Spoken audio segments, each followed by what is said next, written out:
हिंदू धर्म में नवरात्रि प्रमुख त्योहारों में से एक माना जाता है। देवी की उपासना के लिए नवरात्रि के दिन अत्यंत ही महत्वपूर्ण माना जाता है। पूरे साल में 4 बार नवरात्रि का त्योहार आता है, जिसमें 2 गुप्त नवरात्रि, एक शारदीय और दूसरा चैत्र नवरात्रि होता है। इनमें से चैत्र और शारदीय नवरात्रि का विशेष महत्व होता है। शारदीय नवरात्रि दीपावली से पहले अश्विन मास में आता है और चैत्र मास में चैत्र नवरात्रि आती है।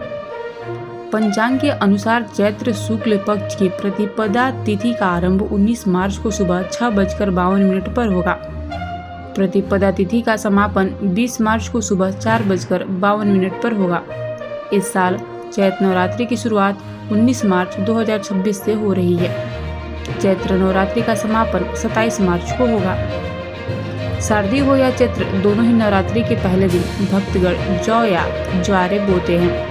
धार्मिक मान्यता है कि जौ बोने से घर में सुख समृद्धि और संपन्नता आती है।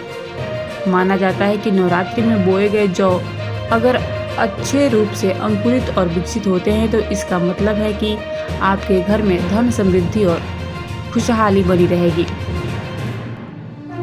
पौराणिक कथा के मुताबिक जब धरती पर दैत्य असुरों का अत्याचार बढ़ गया था, तब माँ दुर्गा ने उनका संहार कर मानव जाति के जीवन की रक्षा की। कहा जाता है कि देवी दुर्गा और दैत्यों की तरफ सूखा ही सूखा था। माँ अम्बे के द्वारा दैत्यों के संहार के बाद जब धरती फिर से हरी भरी हुई, तब सबसे पहले जौ उगे। इसलिए जौ को समृद्धि और उर्वरता का प्रतीक माना जाता है।